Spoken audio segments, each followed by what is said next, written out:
Welcome back to watching Business Incorporated right here on Channels Television. We head to the markets now for intraday numbers with Anite Edet. Anite, good afternoon. Yes, good afternoon, Nii. Yesterday, yes, you talked about the markets, and of course, there's no change from what you had mentioned yesterday, where it was down. It lost about 266.5 billion. That's almost all we have gained this week. Exactly. That's sad. On Wednesday, it was 0.42%, and yesterday was a 0.47% pullback. But look at it at intraday. Yesterday, this number is not too changed from what we had yesterday. Yeah, it's almost, it was 98,500. Yes, 523.56. But this number is still changing, and let's just see how the market closes. Yeah. Exactly. Right. Okay, so now let's take a look at the broader picture of major continental indexes for stock markets around the African continent. Like we talked about, Nigeria's all-share index, 98,509.65. That's the last track that we had for the market at intraday number 0.01%, and that's just at the glance at intraday market. For the Johannesburg Stock Exchange, 0.17%, intraday 87,477.50, and that number is still climbing. Most likely that number might cross into the 90,000 points. But just let's just take a look at how the month of September, which is coming to an end on Monday, I will turn out for both of these markets. But for Nigeria's stock market, we'll look out for how Friday's session would end. And now for the other sides of the African continental indexes, 31,276.91. That's for the EGX 30 for the close of Thursday's trading session. Most of the countries around the Middle East, and EGX is not too far from the Middle East, but we still call it on the African continent. So it closed for Thursday's session in the green, 0.08%. And for the Nairobi Stock Exchange, the all-share index was down 0.35% for Thursday at 107.11. And now let's turn our attention to the fixed income market. Yesterday we saw, first for the treasury bills, it was a bearish sentiment, while for the bonds market, it was calm there. Average yield remained unchanged at 18.6% for the bonds market. And then for the treasury bills, we saw average yield expanding there by 11 basis points to 21.9%. But now let's talk about the broader picture. Third quarter is almost coming to an end for both the markets as well as for other sides of what you might mention. So, but we'll be taking a look at a broader overview of activities within the fixed income market, and we have Raymond Okpara, Senior Fund Analyst with Afrinvest West Africa, to give us details about that, as well as what to expect in the fourth quarter, which is coming up just sometime on Wednesday, on Tuesday to be precise. But for the financial markets, not just stock markets, the financial markets will be closed on October the 1st, which is our Independence Day. So the markets will open on Wednesday. So now let's bring in Raymond Okpara to tell us more details about the third quarter activities. Thank you for joining us, Raymond. Thank you so much for having me once again, Anita. Okay, so now let me mention first, we had the third quarter of 2024 has had a flurry of activities. One, let me mention the domestic dollar bond sale, the monthly FGN bond sales, the monthly FGN savings bond sale, the bi-weekly treasury bills auction, the impact of, we had two central bank monetary policy decisions, two interest rate hikes just in this quarter, and also we've also had the return of the Dutch auction system by the central bank. How has all of this impacted on the fixed income market and investor sentiment? Okay, thank you so much. Just like you said, Q3 was there was a lot of activity in Q3, from monetary policy side to the, DMO auctioning its first ever dollar bond auction, to, markets returning to the Dutch system. So just starting from the dollar bond sale, what we saw in Q3 was that the DMO successfully auctioned its first ever dollar bond, and it attracted strong interest from investors, to the tune of over $900 million. While we understand that this dollar bond shares similarity with Euro bond, we are here to highlight, the advantages for both governments and investors. On the government side, the government is more like broadening its investment options and catering to a variety of investors, ranging from the investors investment size to tenors. You understand that the dollar-denominated bond allows investors with a requirement of $10,000 compared to euro bonds, which is much higher at a 50,000 to 100,000 threshold for investors. We also understand that the dollar bond has these other characteristics where due to the liquidity of that market being its first ever bond, this reduced market exposure compared to, the euro bond, and all in all provides the government from a more diversified borrowing approach. And just like you mentioned, also the bond market and T-bills market, recorded a bearish momentum for the quarter. Although coming from July ended bearish up to August, where mid-August we saw a bullish turn.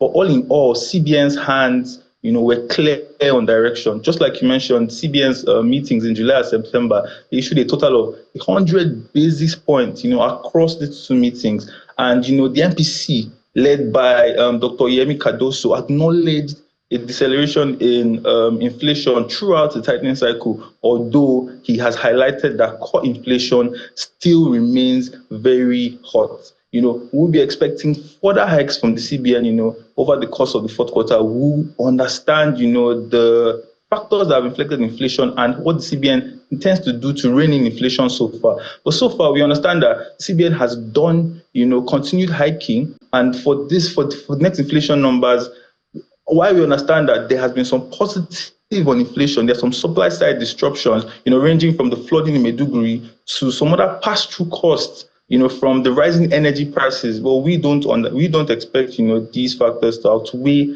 a moderation. We expect a moderation in inflation, largely stemming from, the base effects that we've seen. And inflation should trend closer to the CBN's target at the end of the month.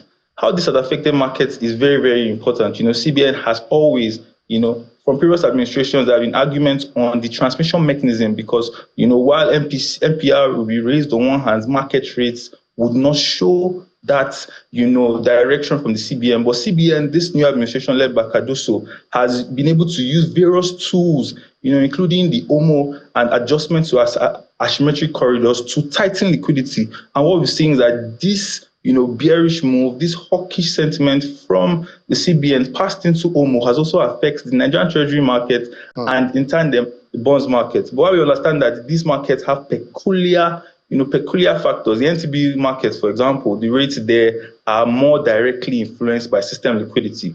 While the bonds markets might take a more stretched time because it's more characterized by broader fiscal factors such as government borrowing strategy. But we've seen how the central bank has communicated its hawkish stance through its tools, through to markets, and markets have priced that efficiently. We saw a bullish turn in August, but that didn't last because inflation still remains very hot, and CBN is here to tell us high interest rates will remain for a longer period of time.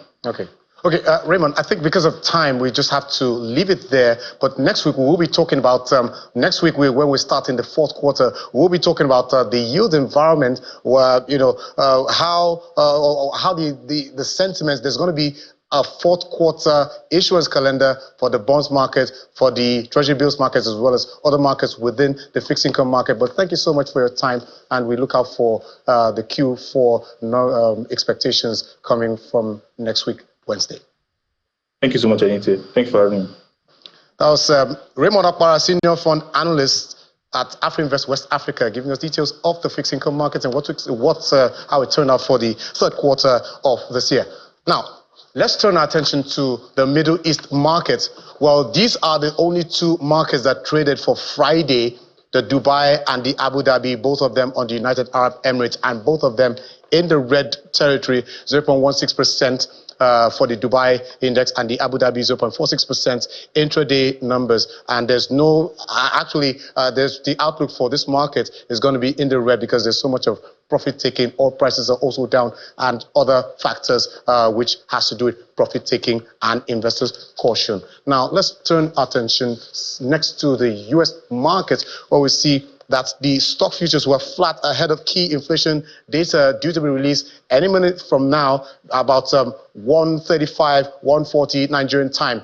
But the Dow Jones Industrial Average 0.10%, for the futures, the S&P 500 0.17%, and the Nasdaq futures 0.35% So before the opening bell, 2:30 Nigerian time, we would see how these numbers would turn out. But in terms of expectation, traders are waiting the release of the August Personal Consumption Expenditures Price Index, what you call the PCE, and that's the primary gauge used by the Fed to gauge inflation. And policymakers and Wall Street are hoping that the figures will show a cooling trend. Already, economists are expecting that the headline PCE it rose by about 2.3% annualized, and that it gained, but that is just an expectation, so we'll look out for that official number.